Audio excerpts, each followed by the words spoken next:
네, 이번 이슈 분석은 현재 진행 중인 그 미국과 이란의 핵 협상에 관해서 자세히 좀 이야기를 또 들어봐야 될 것 같아요. 이거 뭐 어떻게 뭐 쉽게 결론이 안 나는 것 같아요. 지금까지 핵 협상 여러 차례 진행이 됐는데 아직까지 뭐 이렇다 할 만한 성과는 없는 것 같은데 현재 상황 어떤 것 같습니까? 그러니까 전체 플랜을 좀 알았으면 좋겠는데 이제 악시오스라는 좀 중도 좌파 매체, 미국 매체에서 이제 찔끔찔끔 보도가 나와요. 그래서 조금씩 그 전말이 드러나고 있는데 이제 핵심은 이겁니다.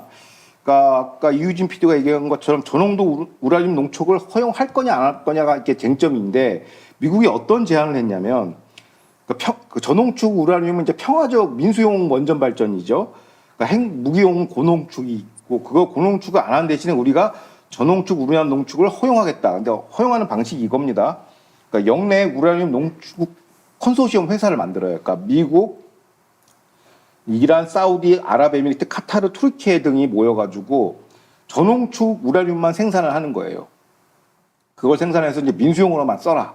그래서 그걸 어떻게 보면 하나의 그 지주회사를 만들어서 통제하겠다는 건데 핵 연료를. 근데 고농축은 핵무기니까 그건 완전히 제한하고 여기서 만드는 저농축만 써라. 그리고 이거는 미국이 당연히 관리하고 그 다음에 또 그 IAEA 세계 원자력 기구의 또 승인 과정도 했기 때문에 안전하게 이런 식으로 이제 허용하는 방식으로 갔는데 이런 제안에 대해서 이제 이란이 역제안을 또 건 거죠. 어떻게 했냐?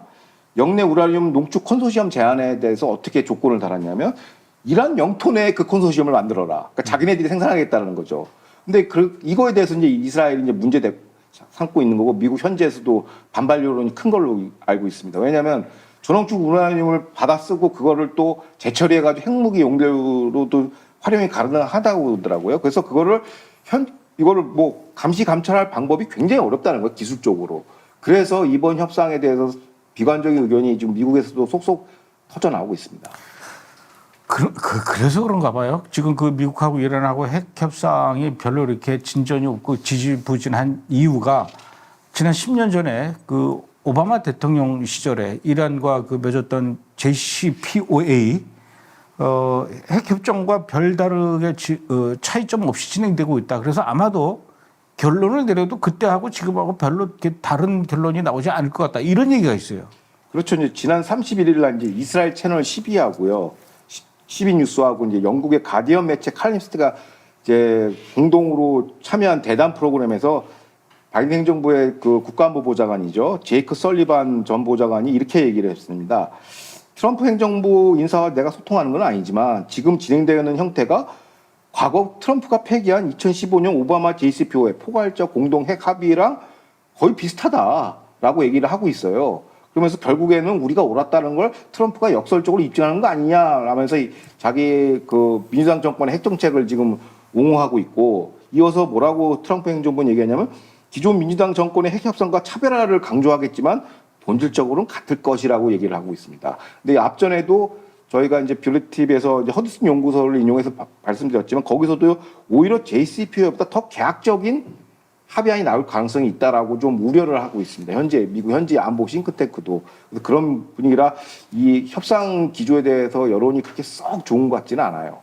근데 그동안 그 미국의 도널드 트럼프 대통령이 이란에 대해서 이야기할 때 지금 이란과 진행 중인 그 핵 협상에서 미국이 제안하는 말을 이란이 받아들이지 않는다면은 결국은 우리가 군사적으로 행동할 수밖에 없다. 이렇게 이야기를 해왔단 말입니다. 그런데 미국 국민들의 상당수가 트럼프의 이런 식의 해법, 군사적으로 결국은 하고 말 것이다. 이런 그 내용에 대해서 굉장히 환영한다. 우리는 트럼프가 이란을 군사적으로 공격하는 거 매우 환영한다. 이런 조사 결과가 나왔는데 미국 국민들도 그만큼 이란이 핵을 완성하게 되면은 큰 우려스러운 일이 생길 것이다라는 걸 알기 때문에 그러는 거겠죠. 그렇죠. 이제 아무래도 이제 이게 최근에 라스무센 여론조사 기관이 발표한 게 있는데 이게 굉장히 중요해요. 그러니까 미국 전체 유권자의 57%는 이란 핵무장 저지를 위해서 군사적 조치, 공습을 지지하는 걸로 응답을 했습니다. 그러니까 그리고 30% 미만만이 핵무장 저지를 위한 군사적 방법에 대해서 반대하는 거고, 그래서 57%는 거의 60%에 달하니까 과반 이상이 이제 이란 핵시설 타격에 대해서 이제 찬성 여론이 있는 것이고, 정당별로 이게 조사한 걸 보니까 공화당 지지자의 73%, 민주당 지지자의 50%, 무당파 48%가 이란 핵 개발 제거를 위한 군사적 옵션을 찬성하는 거 나타났어요. 이게 꽤 여론조사가 전화조사, 설문조사하고 온라인 설문으로 동시에 했는데 굉장히 정확하더라고요. 미국 유권자 1,000명 대상으로 해서 한 건데 오차범위도 플러스 마이너스 3% 미만이고 신뢰 수준이 95%로 나타났어요. 그러니까 신뢰할 수 있는 여론조사라는 것이죠. 근데 이 기사를 제가 소개한 이유가 뭐냐면 이 마가 진영 안에서는 오히려 군사적 행동에서 반대 여론이 큰 것처럼 보였어요. 근데 저도 진짜 그렇게 큰가? 마가 진영 안에서 그렇게 분열이 있는가 했더니 그게 소수였다라는 것이죠.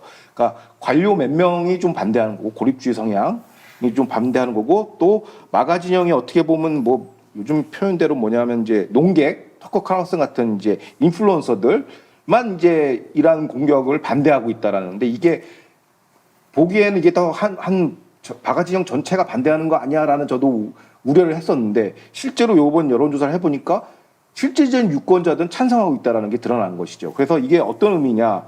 트럼프 행정부가 이 협상이 순탄치 않을 경우에는 군사적 옵션을 언제든지 실행할 수 있는 정치적 기반이 있다라는 거죠. 그게 중요한 포인트입니다. 저는 이제 그 전까지는 이제 그 이론가들 그 농객들만 내용을 들여다보니까 이거 잘하면 이란 폭격 안 할 수도 있겠다라는 싶은 우려가 들었는데 이 지지 어떤 전체 유권자 조사가 이렇게 나왔다는 얘기는 뭐냐면 트럼프가 고민 없이 정치적인 어떤 피해를 안 보고선 이란 핵을 때릴 수 있겠다라는 여론이 지금 형성돼 있다라는 것이죠. 그러니까 결국에는 미국이 이란을 향해서 그 핵시설을 군사적으로 공격해도 좋다라는 거를 공화당이 몇 프로요? 73%. 공화당이 73%, 민주당은 50%. 50%. 무당파는 48%. 무당들 얘기하는 건 아니죠. 중간. 그 중간. 당이 없는 무당. 그렇죠. 무당. 무속인이 아니고. 그렇죠. 그럼 아까 얘기해서 미국에도 무당들이 이렇게 많은가 그런데 몇 퍼센트요? 48%. 48%. 이 정도면 평균 치면은 거의 한 55%, 60% 되겠네요. 그렇죠. 그러니까 고립주의 성향이 그렇게 강하진 않다. 그게 소수 정파의 가능성이 높다라는 게 이번 조사로서 이제 전체적인 그림이 좀 나왔습니다.